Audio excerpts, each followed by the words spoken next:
ఇంతకుముందు ఉన్నటువంటి ప్రభుత్వము బాగా చెరువుల్లో డబ్బులు తీసుకొని లక్షలు సంపాదించుకొని డబ్బులు తీసేసిండ్రు. మా ప్రభుత్వం వచ్చాక అటువంటి చేయకూడదని చెప్పి దొంగ ఒకేసారి నిలబడ్డు, నిదానంగా నిలబడతారు. ఒకేసారి స్టాప్ చేస్తే వాడు హార్ట్ అటాక్ వచ్చేస్తుంది. అందుకు కాబట్టి నిదానంగా 1 by 1 బంద్ చేసుకుంటూ వచ్చాము. చెరువులో మాత్రం నీళ్లు మన్ను ఎత్తకూడదు. మన్ను ఎత్తగినా చెరువుకి డ్యామేజ్ వస్తుంది. ఎందుకంటే ఇప్పుడు అలుగు వంకే ఒకటే కాదు, మైదుకూరులో ఉన్నటువంటి వంకలన్నీ చాలా ఆక్యుపై చేసేసారు. ఎందుకంటే వంక పైనే కొన్ని ఇళ్ళు కట్టిండ్రు. ఇవన్నీ మనం చేసేయకపోతే కొంచెం సమస్య ఉంటుంది. దాన్ని పరిష్కరించి ఏ రకంగా చేస్తే మనకు సమస్య లేకుండా పోతే పరిశీలించి తగు చర్య తీసుకుంటాం ఖచ్చితంగా. ఇంకోటి ఇప్పుడు నిన్న ఈనాడు పేపర్లో ఈ అలుగు వాటర్పై కృష్ణా జనాలు వేస్ట్ వాటర్ చేసిన చెప్పి పేపర్లు వేశారు. అవన్నీ కరెక్ట్ కాదు. ఎందుకంటే ఇక్కడ నీళ్లు నింపాలని చెప్పేసి అక్కడ నీళ్ళు ఎత్తినాం. అక్కడ బంద్ చేసేలోపల నీళ్ళు ఫ్లో ఉంటుంది కదా, ఆటోమేటిక్గా ఇప్పుడు నిలబడిపోయినాయి కదా. ఎవరే కానీ వేస్ట్ చేయాలని ఎవరు ఆశించరు, ప్రజల కోసం చేయాలంటారు. ఏదో ఒక అదే రాత్రి నిలబెట్టి ఇంటికి పోయి వచ్చేట్టు కాదు. రాత్రి నిలబెట్టాలంటే ఏమైనా చెరువు నిన్న అలుగు పారకుంటే మళ్ళీ ఏమైనా అనుకుంటారని చెప్పి ఉద్దేశంతో అధికారులు కూడా వదిలినారు.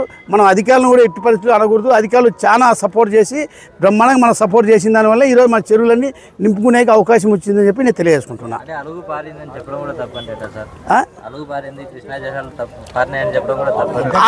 ఆ రకంగా ప్రజలు ఎందుకంటే అలుగు పారాలా, ప్రజలు సంతోషంగా ఉండాలా, ప్రజల కోసం చేయాలని అనుకుంటే కొంతమంది ఆ రకంగా వచ్చిందనే కలెక్టర్ గారు కూడా అడిగారు. ఎందుకు అధికారులను కలెక్టర్ కూడా ఎందుకయ్యా నీళ్ళు వేస్ట్ చేస్తానని చెప్పి అడిగారు. ఎందుకంటే వాళ్ళు పేపర్లు వచ్చింది కాబట్టి అడిగినారు. దానికి నేను సమాధానం చెప్తున్నా.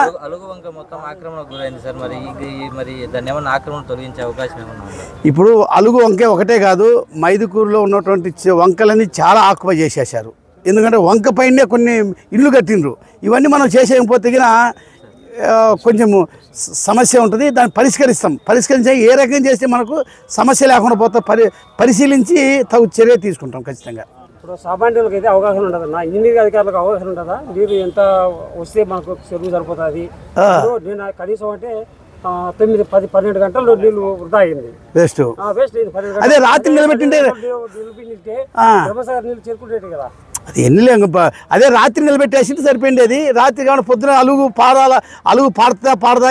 ఎందుకంటే ఇక్కడ ఎంత వాటర్ వస్తుంది, ఎంత వాటర్ ఉంటుంది క్యాలిక్యులేషన్ ఉండదు. ఎందుకంటే దాంట్లో క్యాలిక్యులేషన్లో కొంచెం మిస్టేక్ ఉంటుంది. దాని కాబట్టి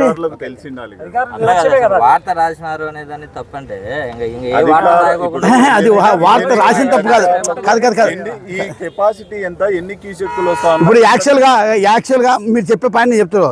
యాక్చువల్గా మనది ఉన్నటువంటి చెరువు ఎన్ని రోజులు నిండాలంటే యాక్చువల్గా అన్ని చెరువులు కలిసి కూడా మా రికార్డు ప్రకారంగా నేను చూసినాక 0.22 TMC అయితే కన్నా మన 5 చెరువులు నిండుతాయి. 0.22 TMC అంటే కన్నా మనం పంపించే వాటర్ ఎంత ఉన్నాయంటే 0.5 TMC పెట్టినాక చెరువులు నిండదా. ఎందుకు నిండలా? క్యాలిక్యులేషన్ ఏమైందంటే కింద ఆల్రెడీ వాళ్ళు గ్రౌండ్ వాటర్ కాదు చెరువులు తవ్వినారు. చెరువులు తవ్విన తర్వాత ఏమైందంటే చెరువులలో పైన తీసినప్పుడు లేయర్ మాదిరి ఉంటుంది వాటర్ మన్ను. ఆ మన్ను తీకుంటే కన్నా నీళ్ళు అట్నే ఫిక్స్గా ఉంటాయి. ఆ మన్ను వాటర్ తీసిన దానివల్ల నీళ్లు లోపలికి పెరిగిపోతున్నాయి, ఇంకిపోయినాయి. మనం అనుకునే క్యాలిక్యులేషన్ నేను అనుకున్నా 0.22 TMC నీళ్ళు అయితే 5 చెరువులు నింపితే మనం 15 రోజులు పెడితే నీళ్ళు చెరువు నిండుతాయి అనుకున్నాం. అసలు చెరువు నిండే పరిస్థితే కనపడంలే. మేము 0.5 TMC నీళ్ళు పంపించిన ఆ రోజు నుంచి మేము కలెక్టర్ నీళ్ళు వదిలిన తర్వాత లెక్క క్యాలిక్యులేషన్ చేసిన ఎన్ని నీళ్ళు పంపించని. 0.5 TMC నీళ్ళు పంపించే నిండలే. ఇప్పుడు సెట్టివారిపల్లి చెరువు ఇది ఇప్పుడు చెప్తాను 20% కూడా నీళ్ళు రాలేదంట.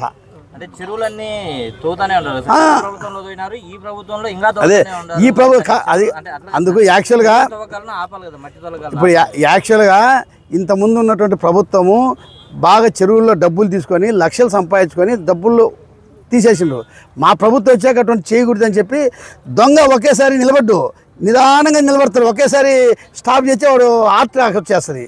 అందుకు కాబట్టి నిదానంగా 1 by 1 బంద్ చేసుకుంటూ వచ్చాము.